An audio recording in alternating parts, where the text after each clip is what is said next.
Today we are gonna talk about the evolution of Spider-Man from 2002 to 2026 and how he became one of the most loved superhero in movies. Technically, the first live-action Spider-Man appeared on TV in 1977, but we are not going that far. We will start with the Sam Raimi's iconic Spider-Man trilogy, starring Tobey Maguire. In 2002, we witnessed Spider-Man on the big screen for the very first time.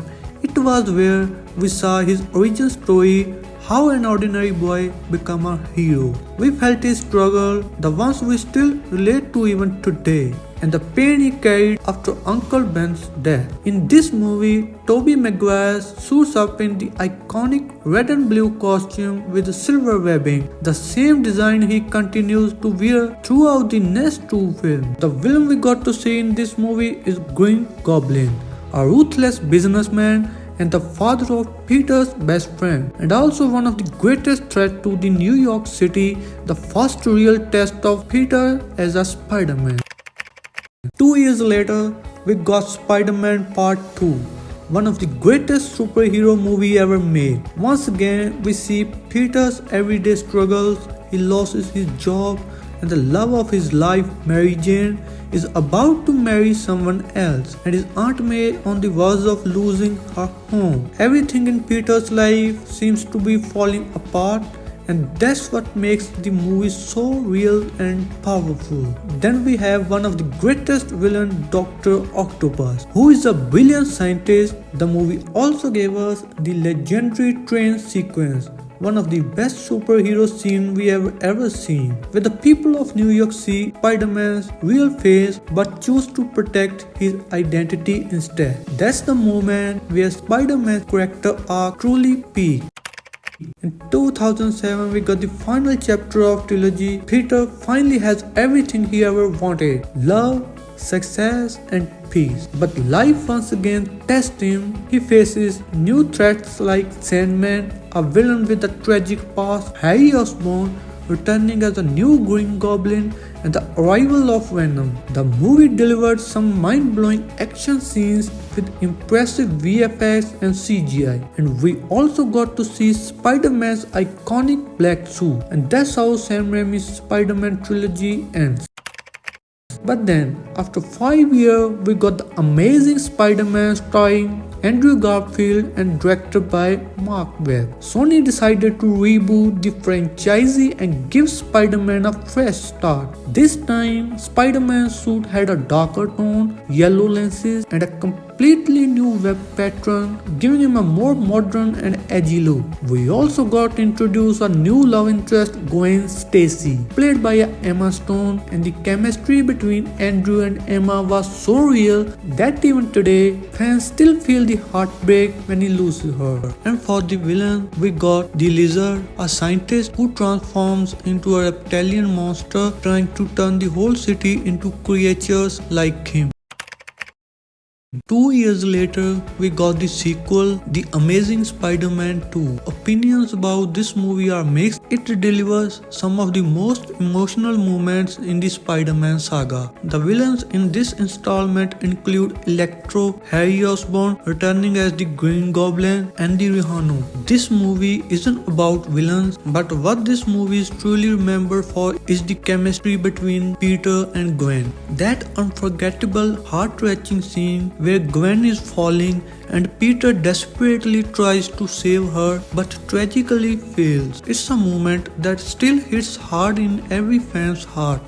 Gwen, stay with me, stay with me. Stay with me, stay with me. You stay with me. Gwen, no, please, please.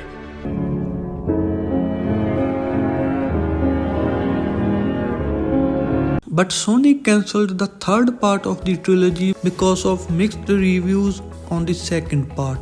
And then we see a collaboration between Marvel and Sony, where Sony agreed to let Marvel make Spider-Man movies. Marvel finally introduced a Spider-Man into the MCU in Captain America Civil War in 2016, marking Tom Holland's first appearance as Spider-Man. Tony gave him red and blue tech suit for a fight. After that, we got the solo movie Spider-Man Homecoming in 2017. Marvel chose to skip the origin story since audience had already seen it twice before. In this film, Spider-Man dreams of joining the Avengers, but Tony Stark advised him to stay grounded and be the hero he already is. The villain Vulture was a perfect choice for a young and inexperienced Spider-Man. In this movie, Spider-Man uses Tony's tech suit, AI advanced and automatic web shooters and parachute, and also he uses his homemade suit. Then we saw Spider-Man return in Avengers Infinity War in 2018, where he had around 7-8 minutes of screen time, but in that short time, we witnessed some big movements. He got a brand new suit from Iron Man made with advanced nanotechnology. The movie also deepened the bond between Spider-Man and Iron Man, showing a powerful and emotional mentor-student relationship. Then we saw a small cameo of Spider-Man at the end of Avengers Endgame in 2019, and later that same year we got his second solo movie in MCU, Spider-Man Far From Home. The story picks up after the events of Endgame, where Peter is still dealing with the loss of his mentor Iron Man. The movie introduces Mysterio, who at first seems like a good guy but later turns out to be a villain capable of manipulating reality and deceiving anyone. In the end, he exposes Spider-Man's true identity to the entire world. Suits he wears in this movie: Tony's nanotech suit, black stealth suit, and at the end he makes his own red and black suit using stock tech. Then the story continues in the third MCU movie, Spider-Man No Way Home, in 2021. After Peter's identity is revealed to the world, he goes to Doctor Strange, hoping to erase everyone's memory of him being Spider-Man. But things don't go as planned. Peter accidentally messes up the spell and the multiverse cracks open. Villains from previous Spider-Man franchises,